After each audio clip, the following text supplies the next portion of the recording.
의인은 믿음으로 살리라, 의인은 믿음으로 살리라, 이런 제목으로 하나님의 말씀을 나누도록 하겠습니다.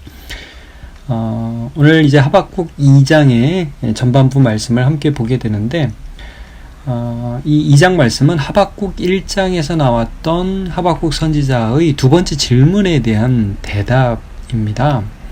첫 번째 질문은 이거였죠. 하나님, 유다 사람들이 이렇게 패역하고 겁탈하고 강포하는데 왜 정의가 시행되지 못합니까? 그러니까 하나님이 내가 사납고 성급한 백성, 갈대아 백성, 바벨론을 가리키죠. 바벨론을 일으켜서 유다를 멸망시키겠다, 이렇게 말씀을 하시니까 하박국이 더 의아한 거예요. 두 번째 질문을 했습니다. 아니, 하나님, 왜 하필 바벨론입니까? 왜 더 나쁜 인간들을 사용해서 유다를 치십니까? 이 13절, 1장 13절을 보면 악인이 자기보다 의로운 사람을 삼키는데 왜 잠잠하십니까? 이게 정말 옳은 일입니까? 이렇게 여쭙죠. 이제 오늘 본문이 이 질문, 왜 하나님 유다가 잘못했다고 유다를 치시는데 바벨론이라는 도구를 쓰십니까? 어떻게 쟤들이 잘되게 하십니까? 여기에 대한 오늘 이제 대답입니다. 이제 2절에 보면 이 묵시를 기록해서 판에 명백히 새기되 달려가면서도 읽을 수 있게 하라 말씀하죠. 이제 하나님이 대답을 해주실 건데 너 이거 똑바로 기록해. 그래서 달려가면서도 읽을 수 있게 이제 써놓고 달려갈 수 있게라는 표현인데 이렇게 의역한 건데, 이게 무슨 말씀이냐면, 여러분 우리 버스 광고 같은 거 보면 굉장히 크게 써 있잖아요. 그러니까 버스가 달려도 읽을 수 있죠. 광고들을 볼 수 있잖아요. 마찬가지로 이 판에 분명하게 새겨서, 이건 뭐 누가 봐도 명명백백하게 하나님의 말씀을 읽을 수 있게 그렇게 기록해라. 그러니까 하나님이 바벨론을 사용하시는 이유가 이게 내가 참 네가 그렇게 물어보니까 내가 할 말이 없다라고 하시는 게 아니라 하나님의 뜻에 대하여 명백하게 이제 대답을 해줄 테니까 잘 기록해, 이런 말씀이죠. 자, 그러면 하나님의 대답이 뭐냐? 내용을 보기 전에 먼저 3절 말씀을 보면 첫 번째 답변은 이겁니다. 자, 바벨론이 멸망할 때가 있다, 이거예요. 바벨론이 어떻게 저렇게 잘 될 수 있어요? 이렇게 질문을 했잖아요. 저 나쁜 놈들이 어떻게 이렇게 지금 승승장구하죠? 하나님의 대답이 이거예요. 바벨론, 지금 내가 유다를 좀 벌 주는데 쓰고 나중에 멸망할 때가 와, 이거예요. 자, 3절을 보죠. 이 묵시는 정한 때가 있나니 그 종말이 속히 이르겠고 결코 거짓되지 아니하리라. 비록 더딜지라도 기다리라. 지체되지 않고 반드시 응하리라. 자, 여기 보면 재미있는 말씀이 이거예요. 정말 이 바벨론이 멸망할 때가 반드시 온다는 거예요. 이거는 내가 무슨 거짓말 하는 거 아니다. 실제 바벨론은요, 여러분, 굉장히 빨리 망합니다. 그렇게 제국이 오래 가지 못해요. 근데 이 기다리는 사람 입장에서는 굉장히 더디어 보여요. 그러니까 인류의 역사로 보면 짧은 시간 만에 그 다음 바로 페르시아 제국으로 넘어가죠. 페르시아는 또 헬라 제국으로 넘어가고. 근데 이 모든 것들이 우리가 볼 때, 사람의 편에서 볼 땐 더디어 보여요. 여러분, 저 악인 왜 이렇게 잘 되지? 저 나쁜 놈이 왜 이렇게 잘 살지? 저 사람은 안 망할 것 같아. 우리가 느낄 때는 굉장히 그게 더디어 보여요. 근데 하나님의 때가 되면 지체되지 않고 반드시 응한다. 이걸 우리가 종말이라고 그래요. 종말. 그러니까 이거는 바벨론에게도 사실은 적용이 되지만 우리 인생이라든지 인류 역사도 마찬가지인 거예요. 자, 베드로서 3장 8절과 9절을 제가 읽어보겠습니다. 사랑하는 자들아, 주께는 하루가 1000년 같고 1000년이 하루 같다는 이 한 가지 사실을 잊지 말라. 주의 약속은 어떤 이들이 더디다고 생각하는 것 같이 더딘 것이 아니라 오직 주께서는 너희를 대하여 오래 참으사 아무도 멸망하지 아니하고 다 회개하기에 이르기를 원하시느니라. 사람들이 더디어 안 오셔. 내 마음대로 살아도 돼. 아니야. 1000년이 하루 같고 하루가 1000년 같아. 주님이 이제 끝내자. 그럼 끝내는 거야. 근데 어떤 사람에게는 하루가 1000년 같죠. 근데 그렇지 않다는 거예요. 그러니까 하나님의 끝이 있다는 것을 아는 것. 그게 우리의 큰 위로가 되고, 사실 그것을 보고서 우리가 오늘 살아가는 것을 지혜라고 합니다. 제가 시편 90편 10절에서 12절도 읽어드릴게요. 우리의 연수가 70이요 강건하면 80이라도 그 연수의 자랑은 수고와 슬픔뿐이요 신속기간이 우리가 날아가나이다. 누가 주의 노여움의 능력을 알며 누가 주의 진노의 두려움을 알리이까. 우리에게 우리날 계수함을 가르치사 지혜로운 마음을 얻게 하소서.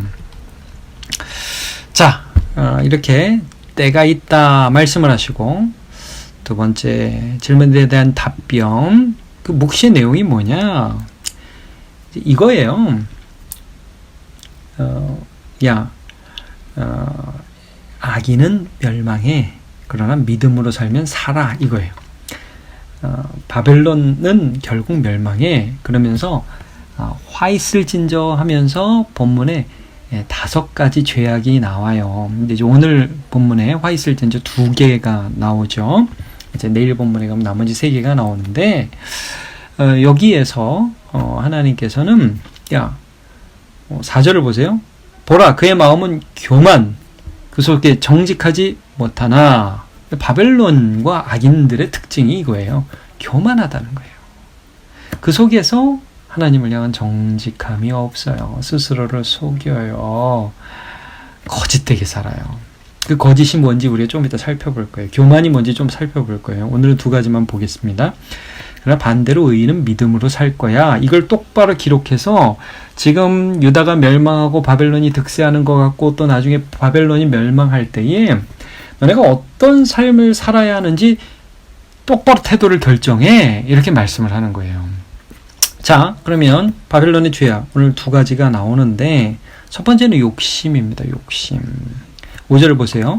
그는 술을 즐기며 거짓되고 교만하여 가만히 있지 아니하고 스월처럼 자기 욕심을 넓히며, 또 그는 사망 같아서 족한 줄을 모르고 자기에게로 여러 나라를 모으며 여러 백성을 모이나니. 이게 뭐예요? 그러니까 욕심이 안에 있어요. 근데 잘 보세요. 자, 술을 즐기며 거짓되고 교만하여 가만히 있지 아니하고, 이런 표현을 쓰죠. 뭔가 탐욕, 계속해서 자기를 즐겁게 하고 싶고, 이게 여러분 욕망이라는 게 특징이 뭐예요? 만족이 없다는 거죠. 여러분 가지면 좋지만 그거는 좋은 감정은 조금 있다가 사라지고, 더 많이 가져야 좋을 것 같은데 또 더 많이 가지면 또 더 많이 가지고 싶고, 이게 채워지지 않는 그런 욕망이 있잖아요. 이거예요. 그래서 내가 더 가질 수 있어 교만하면서 이것 때문에 거짓된 거예요. 내 스스로에게 진실하게 난 이거면 됐어, 이게 아니라 난 더 가져야 돼, 난 더 가져야 돼. 그래서 여러 나라를 모으며 여러 백성을 모아서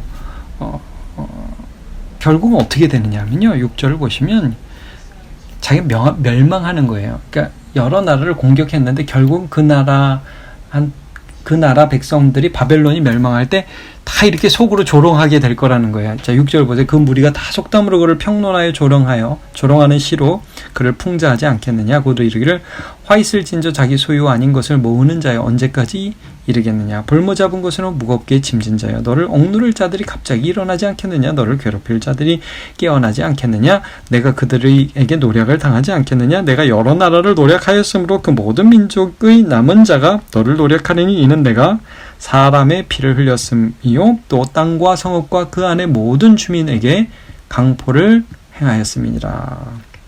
네가 한 대로 네가 다시 되갚음을 받을 거야. 이런 여러 무리들이 평론하고 조롱하는 그런 때가 올 거라는 거죠. 이게 바로 그들의 거짓이며 교만함이며, 이것이 욕심으로 나타나는 거예요. 만족을 모르는 거예요. 세상 것으로 채워지고 권력으로 채워지는데 잠깐 좋지만 결국 다 지나가는 것이고, 그것 때문에 자기 욕망 채우려고 남 짓누르다가 나중에 오히려 자기가 망한다, 이 말씀이에요. 자, 2번째 죄악. 이거는 철저한 이기심이에요. 자기중심성. 자, 구절을 보시면 이런 말씀하죠. 재앙을 피하기 위하여 높은 데 깃들이려 하며. 자, 자기는 재앙을 피하고 싶어요. 그래가지고 높은 데 깃들인다. 그러니까 철옹성과 같은 성벽을 쌓고 뭐든지 전쟁에서는 여러분 고지를 점령하는 그 군대가 이기잖아요. 자기는 지기 싫은 거예요. 그러니까 높은 데 깃들이려 하며 그러면서 뭐라고 그래? 자기 집을 위하여 부당한 이익을 취하는 자에게 화 있을진저. 자기 집은 보호해. 근데 남의 집은 아래에다 두고 그들에게서 무엇을 빼앗아요. 10절 내가 많은 민족을 멸한 것이 내 집에 욕을 부르며 내 영혼의 죄를 범하게 하는 것이 되었도다. 담에서 돌이 부르짖고 집에서 들보가 응답하리라. 그러니까 결국 무슨 말이냐면 네가 높이 지은 것, 그 모든 담들의 돌들이 또 집에서 들보가 어떻게 응답하겠어요? 무너진다는 얘기예요. 그러니까 너는 살라고 높은 대에 깃들이려고 집을 높이 짓고 성곽을 높이 지었지만 결국 그게 다 무너질 거다. 자, 여러분 예수님이 뭐라고 말씀했어요? 네가 대접을 받고자 하는 대로 남을 대접하라. 근데 인간의 죄악, 교만, 이 정직하지 못함이 뭐냐면 나는 살고 싶어. 그럼 여러분 거기에 대한 정직이 뭐겠어요? 너도 살고 싶지? 이렇게 돼야 되는데 나는 살고 싶어. 너는 죽어. 이렇게 가는 거예요. 그래서 오늘 본문에 4절로 다시 돌아오면 그의 마음은 교만하며 그 속에서 정직하지 못하나 그래서 결국 멸망당할 것이나. 하박구가 네가 나한테 물어봤지. 저 악인을 왜 쓰세요? 저 악인은 왜 잘 돼요? 우리는 망하는데 쟤들은 왜 이렇게 기고만장해요? 하나님 이게 뭡니까? 이렇게 물어봤지. 그래, 때가 있어. 그들의 교만, 그들의 정직하지 못함에 대해서 그들은 심판을 받을 거야. 근데 너네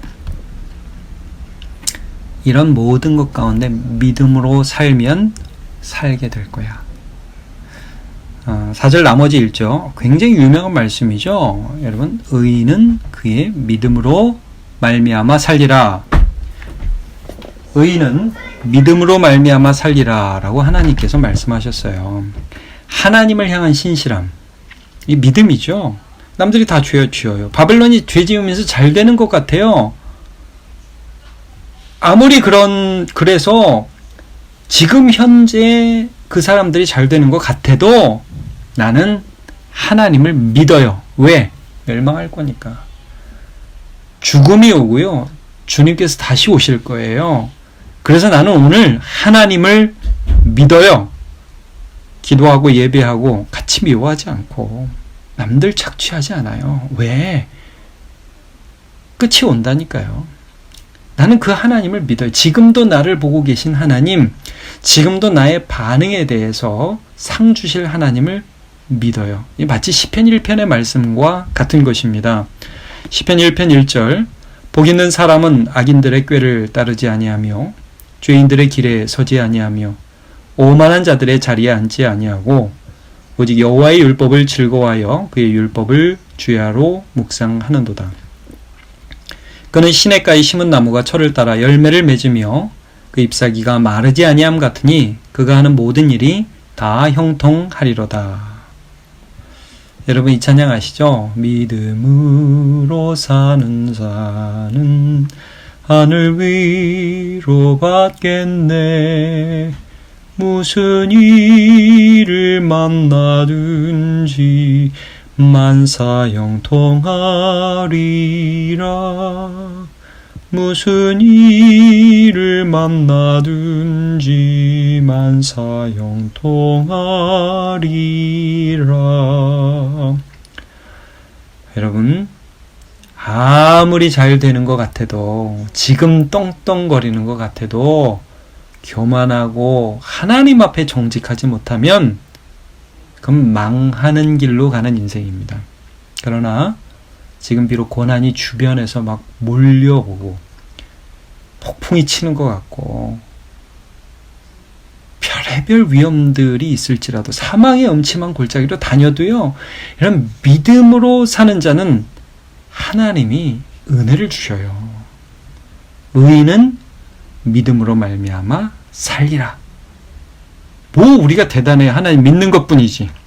그러나 그 하나님을 믿는 믿음을 하나님 귀하게 여기시고 은혜를 주시고 영원한 생명을 우리에게 허락하셔요. 여러분 오늘도 믿음으로 사시는 저와 여러분 되시기를 주님의 이름으로 축복합니다.